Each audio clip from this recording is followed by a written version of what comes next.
Good morning and welcome to My Catechism. I'm your talk show host, Father Lucas Inoc.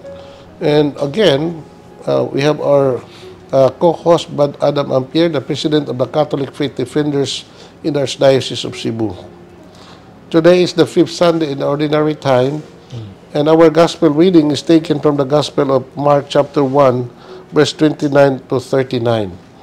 And this is about Jesus' public ministry in Galilee, and centered in the town of Capernaum, where Jesus performed much of his miracles, and many of his preaching were done in that particular town.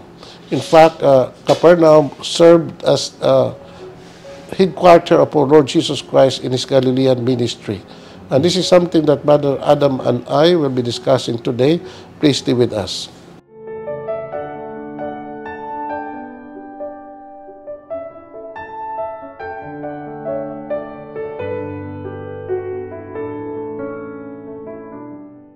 Thank you for staying with us. May buntag, Brad Adam. May buntag sa itong mga viewers. May buntag, Father. Hinaot nga everybody would be fine today. O karon, Brad, wala naman tayo mga nagko kay events sa atong simbahan, because we are now in what we call the ordinary time of the church. We'll be looking forward to Ash Wednesday, that would be on February 14. That would be the beginning of the season of Lent. No? Mauna nga, Brad, karon nga wala tayong mga major events or major activities. Sa gihapon, ang atong liturgy focus on the events of Christ's life and ministry. And that is why, Brad, karon ang atong Ebanghelyo nagisgot sa atong Ginoo nga siya dito sa Galilee, siya naghimo sa iyang public life. He stayed his public ministry in that particular region. Unya dito iyang gihimo ang daghang mga milagro, especially as I mentioned in the town of Capernaum, Brad. Yeah. Muna nga karong panahon na, Brad, we are back to normal sa atong day-to-day activities, and we have to emphasize, Brad, nga life sa kinabuhi nato sa kalibutan should be lived daily, no? Yeah. The normal human life that we used to live kada adlaw, we have to use it, we have to live it to the full, kay mao man ang kabubuton sa atong Ginoo, no? Abin niyo, Brad, sa akong kaugalingong pamalandong, kining being ordinary person and being just live in a normal life, mao nay para nako usa sa mga importante nga tagad sa kinabuhi nga atong pagapuy-an. Kay a lot of people, Brad, no, they are always looking for the abnormal situation sa kinabuhi. They love to have adventure. They have they want to live a life full of mga kuan ba, mga big events sa ilang kinabuhi. No, forgetting ang kinabuhi should be lived normally. Yeah. But of course, Brad, kung doon ay mga major events, no, na may tabas ng kinabuhi, mga unexpected events itong kinabuhi, and even during those tawag na itong high points atong kinabuhi, we have to live in that particular situation. Good. Pero normally, ang kinabuhi, Brad, nga itong pangapuyan ng kalibutan should be lived in an ordinary situation in life. That is why, Brad, ang atong Ginoo, nga he lived for 33 years on earth, but dinin 33 katuig siyang kinabuhi. The 30 years, iyang gipuy-an ang mga kinabuhi sa kayano. Yeah. No? Mao na nga, only 30 years nga iyang gipuy-an ng kalibutan. The last 33 years, iyang gipuy-an sa kalibutan, iyang gipuy-an ang kinabuhi nga tawag nato in the public, what you call, life, no? In his public ministry. Pero, lagi, Brad, no? Sa iyang pagpuy sa kalibutan, suma sa Ebanghelyo, atong mabasa in the New Testament, most of the time nga iyang gipuy ang kalibutan was lived in a hidden, ordinary life in Nazareth. Imo na siya, Brad, nga kita sa atong kinabuhi, Brad, nga dili ta mahadlok nga kining kinabuhi ano to, may ayo, may meaning, may challenge, ang atong ginuobot man nga puy anato ang atong kinabuhi, ha, simply na but full of love, full of what you call kining the exercise of Christian virtues, no? Yeah. Una nga, let us not be afraid, no, of living just an ordinary life. Ano man, we still encounter the Lord. We can still serve Him in the ordinary situation of our human life. In fact, Brad, no, to be holy is to live the present life, the present moment. Yeah. No, in the busyness of our schedule, despite the many difficulties sometimes that we encounter, but we have to live our life daily with so much enthusiasm to serve the Lord and to serve other people. Apil na gid ang mga kuandre, apil na gid sa ordinary life na to. Ang kining na mga maabot na to mga trials, mga sufferings. Kay although that is part of our life, ato ginadawaton because according to our church in Catechism of the Catholic Church, og gihapon diha sa kuan sa sulat ni San Pablo sa Filipos 1:29, dili lamang sa pagtuo kundi pinaagi gyud sa inyong mga kasakitan gitawag ko kamo. Kay pinaagi na mulahaw tayo mo sa mga trials and sufferings. You will receive the crown of kuan. Okay, right. So mao na ba nga karon atong dasigon ato mga kaigsuonan nga we have to live one day at a time. No? So we have to enjoy the present moment and live the present moment as much as we can. No? Yeah. Okay, kato na basahon ang atong Ebanghelyo. The Lord be with you. And with your spirit. A reading from the Holy Gospel according to Mark. Glory to you, O Lord. On leaving the synagogue, Jesus went to the home of Simon and Andrew with James and John. As Simon's mother-in-law was sick in bed with fever, they immediately told him about her. Jesus went to her and taking her by the hand, raised her up. The fever left her and she began to wait on them. That evening, at sundown, people brought to Jesus all the sick and those who had evil spirits. The whole town was pressing around the door. Jesus healed many who had various diseases and drove out many demons, but he did not let them speak, for they knew who he was. Very early in the morning, before daylight, Jesus went up to a lonely place where he prayed. Simon and the other disciples went out also, searching for him. And when they had found him, they said, "Everyone is looking for you." Then Jesus answered, "Let us go to the nearby villages so that I may preach there too. For that is why I came." So Jesus set out to preach in all the synagogues throughout Galilee. He also cast out demons. The Gospel of the Lord. Praise to you, Lord Jesus Christ. Mga brad, kini nga ito Ebanghelyo karon, kabahin ni sa gitawag nato the Galilean ministry of our Lord Jesus Christ, no? So the event mentioned in our gospel karon brad took place in Capernaum. In the house of Simon and Andrew. Kini si Simon ug si Andres brad magsuod sila. Mo ni sa San Pedro day. Oh, yes. Now it's in the town of Capernaum. Yeah. If you have time to go to Capernaum, if you have the opportunity to visit the Holy Land, what is Capernaum today is an old ruin of the ancient Capernaum, brad. Nga naman, kay that town of Capernaum, brad, usa na sa mga lungsod in Galilee nga tunglos no Ginoo. Unsa man ang tulok ang mga lungsod. Corazin, Bethsaida, Capernaum. Mingon ang atong Ginoo nga, woe to you, scribes, woe to you, Corazin, Bethsaida, and Capernaum. Kung ang Ebanghelyo, gisagya pa dito, sa Tyre and Sidon, dugay na unta naghinungso ang mga tao dito. Apan, ibandol ka mo kay, laot kayo ka mo, kay diha ka ninyo, giwali ang may balita, apan wala ka mo tuo. So, Mona brad nga, if you have time to visit these places mentioned in the gospel, cursed by the Lord, Capernaum, Bethsaida, and Corazin, makita ninyo ito brad nga, this all ruins. No, at one time in the history, these places mentioned in the gospel were covered by volcanic ash and boulders, brad. And some lately, like in the 18th century, brad, a group of Catholic scholars and archaeologists led by a certain Dominican priest, brad, tried to excavate these places, especially Capernaum.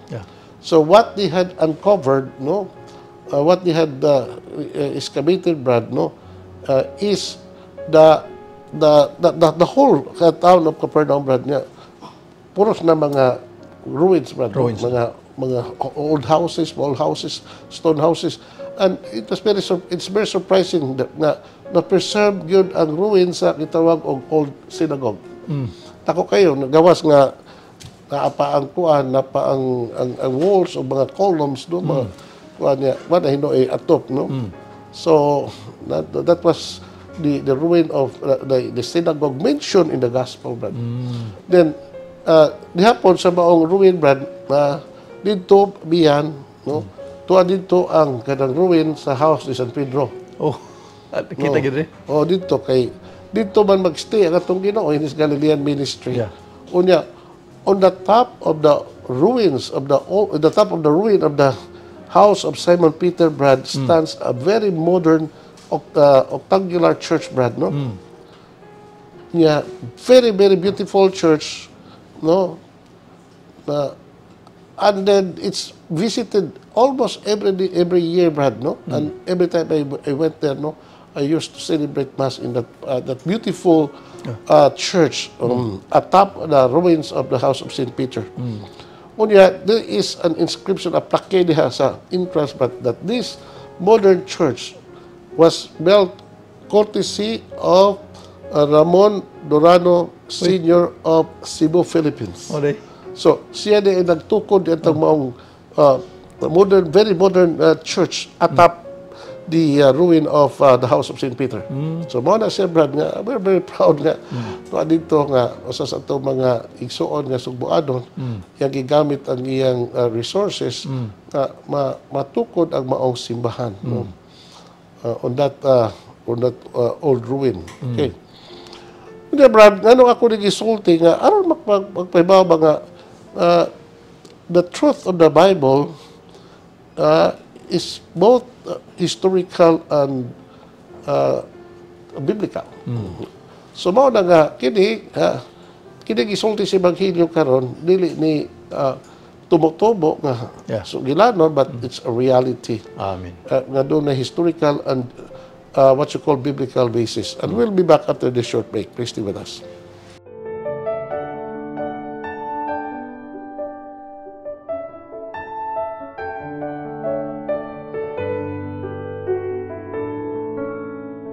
Thank you for staying with us. Brad Adam, ato nang padayonon ang atong discussion and reflections sa Ebanghelyo. No? Mao nang akong anong gisulti na nato, Brad, it's because no, ang setting sa event nga gibasa nato sa Ebanghelyo diha man sa maong lungsod sa Capernaum. The house of Simon and Andrew, na with James and John also. Kana bang maong kuan ri lugar mao gyapon na ang Capernaum gyapon nga na Yes, until now. yes. Then it says in verse 28, nangingon, as Simon's mother-in-law was sick in bed with fever, they immediately told Jesus about her. And he went to her and taking her by the hand, raised her up. The fever left her and she began to wait on them. Okay.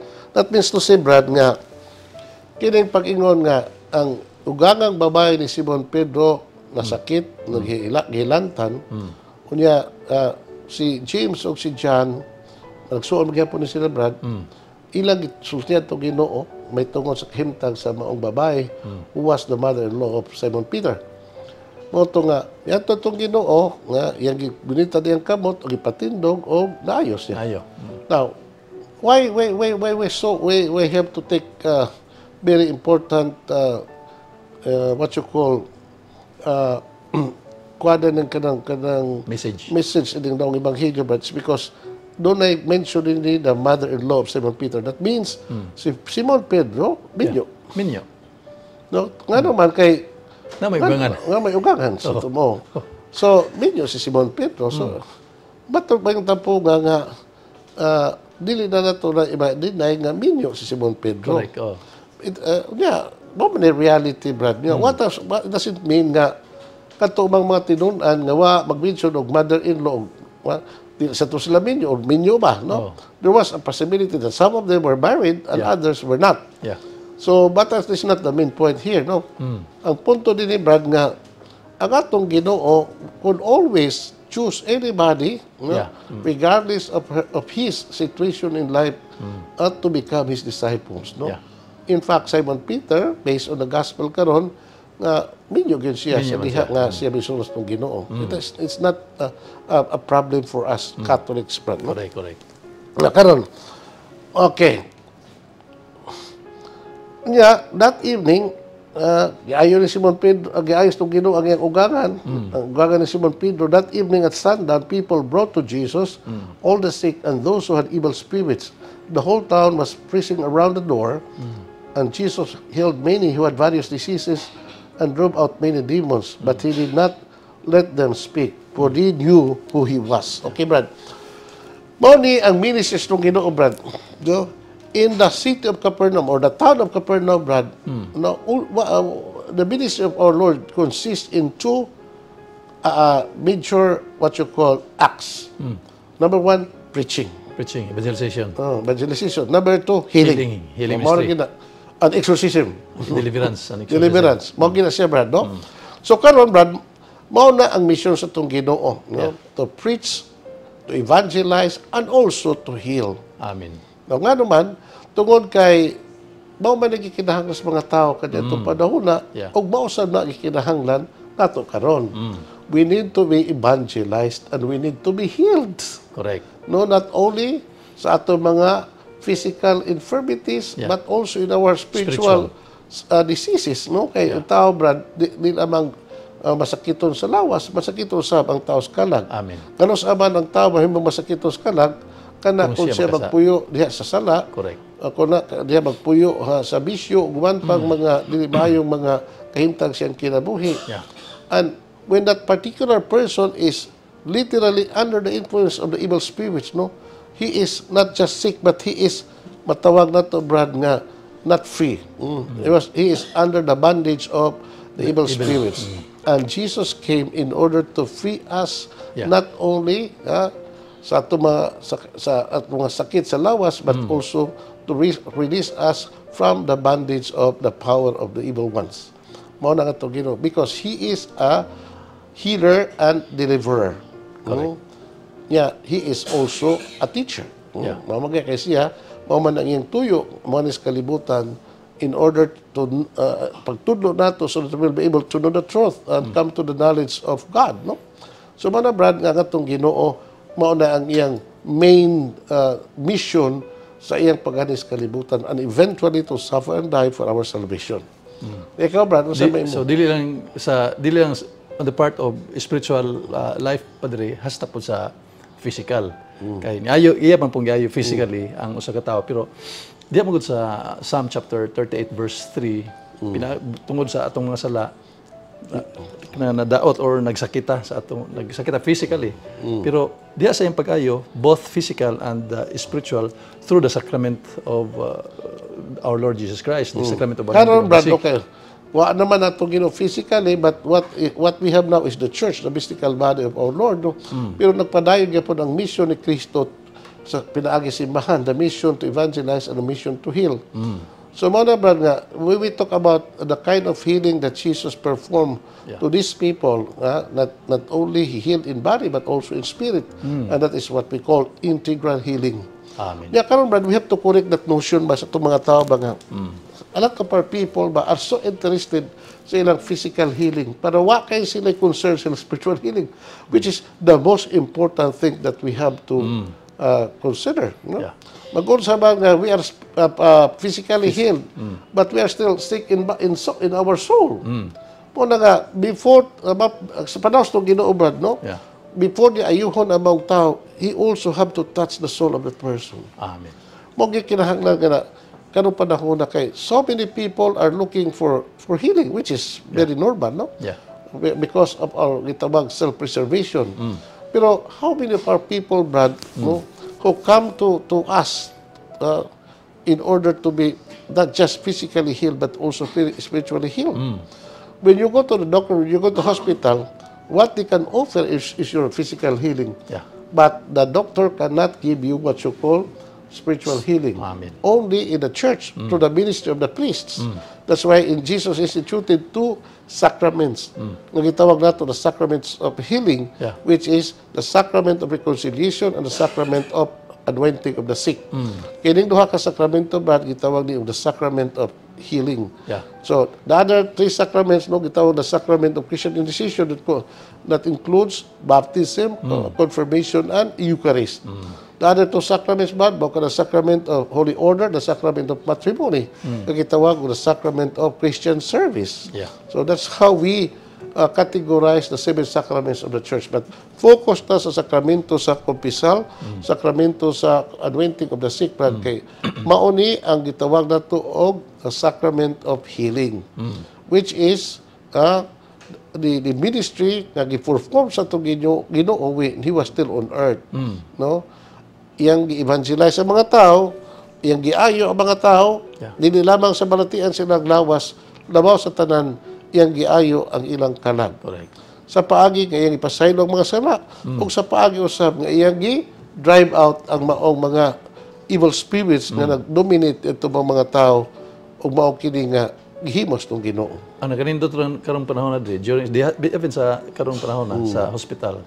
Dili lang diha sa mga doktor pag-ayo sa mga sakit.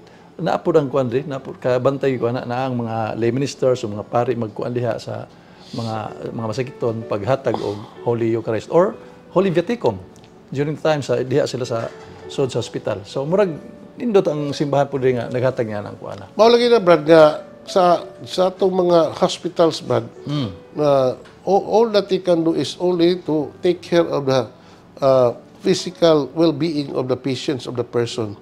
Pero hibawta, brad, nga ang tao is not just physical or material. Human person is both is a composite of body and soul. Body and soul. So kinahanglan nga both body and soul kinahanglan og healing, brad. Amen. Unya, there is no medicine that we can buy in the botica, brad, or drugstore, no? Kung na is prescribed sa gitawag natong physical or spiritual healing. Di mangutana ko di kanang sakit gyud kanang kuan gid ba siya extreme gyud ang sakit sa kuan niya why pari lay minister lang pwede ba na maghatag siya ng kuan Ano sabi, what? kanang Holy Viaticum or kanang No, kini, brad, no? kay di mangutanan higayon pari the sacrament of anointing of the sick and confession, only the priest can confer the sacrament. Yeah. Okay. So the lay minister can only give what you call the sacrament of Holy Eucharist or Viaticum. Because what is Viaticum? It's the Eucharist. No? The Eucharist. Nagihatag sa usa ka taong masakiton, labi na in danger of death. So that makahimo mga minister ana. Pero about the anointing of the sick, dili pwede. Even the deacon cannot do that. Okay. Only a priest who can be the ordinary minister of the sacrament of anointing and the sacrament of reconciliation. Amen. And we will be back after this short break. Please stay with us.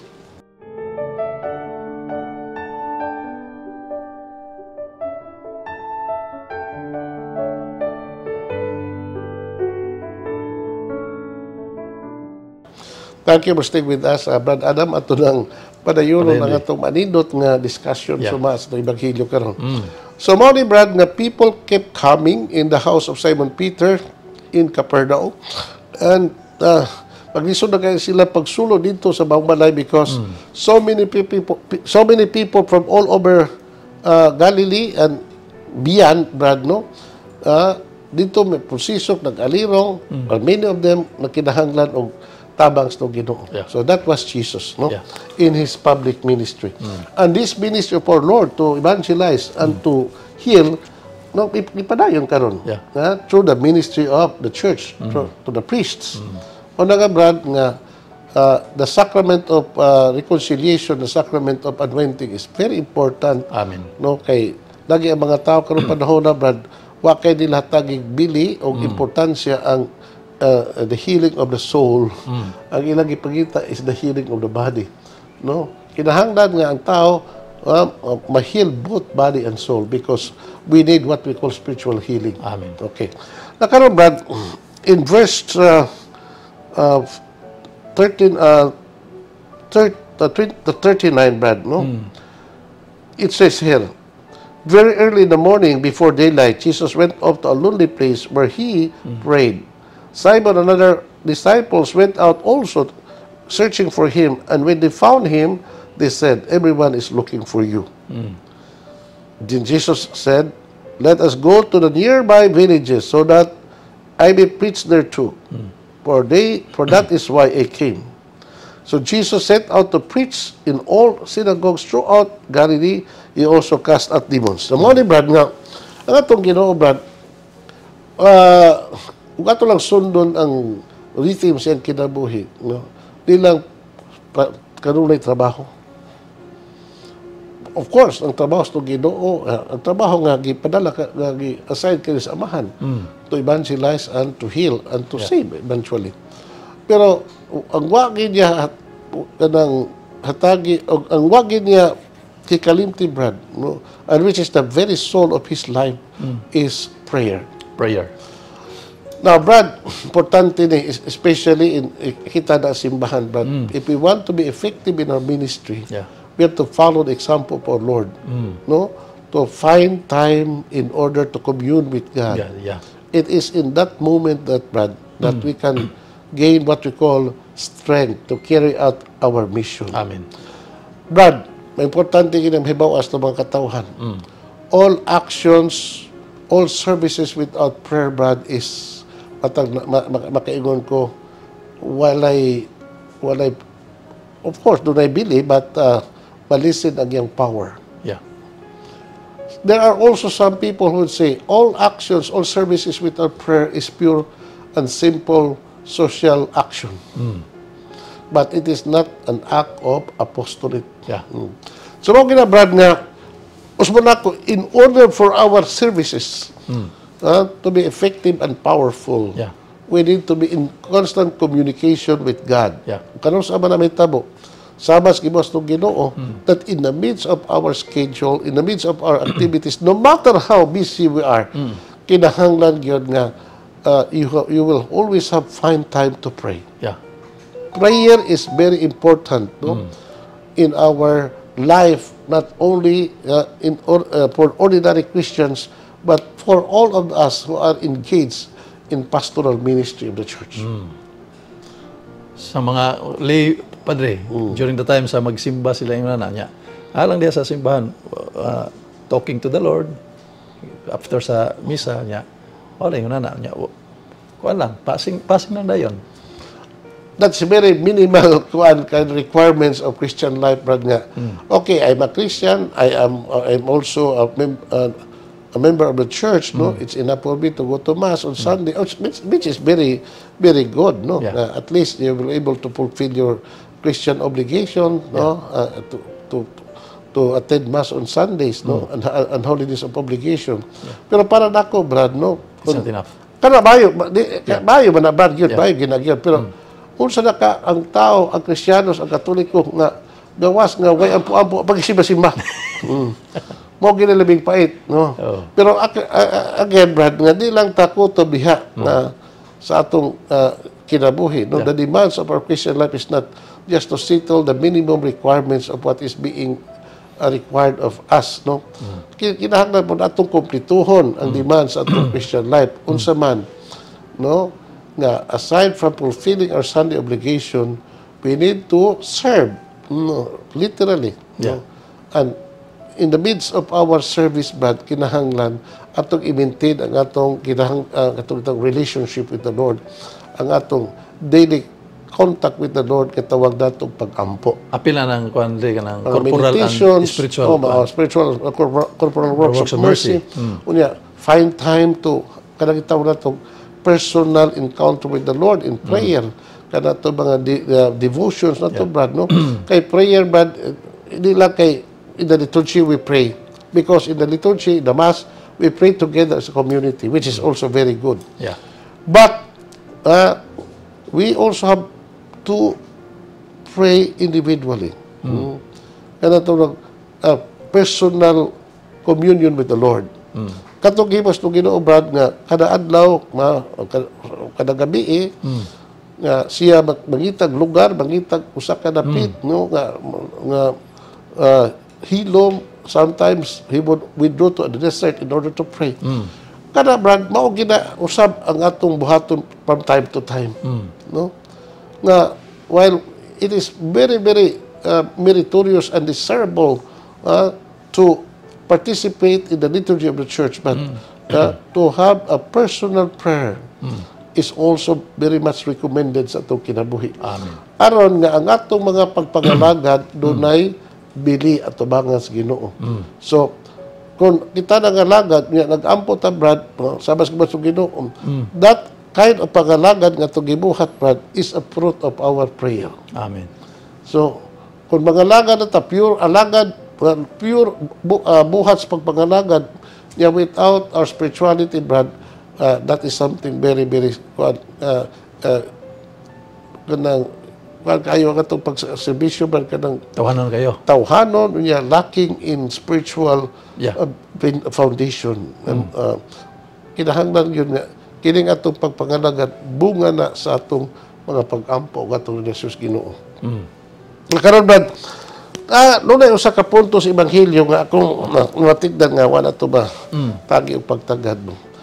Kanang mga tao ba sa panahon sa Ginoo. So wherever he goes, wherever he stays, dumugog sa mga tao. Nga naman, Brad, tungod kay... Tungkol sa milagro doy. Milagro. Okay, tungkol kay healing. Pero kabantay ka rin, ang ato sa dupapa, bisag asa, dumugon nun po siya.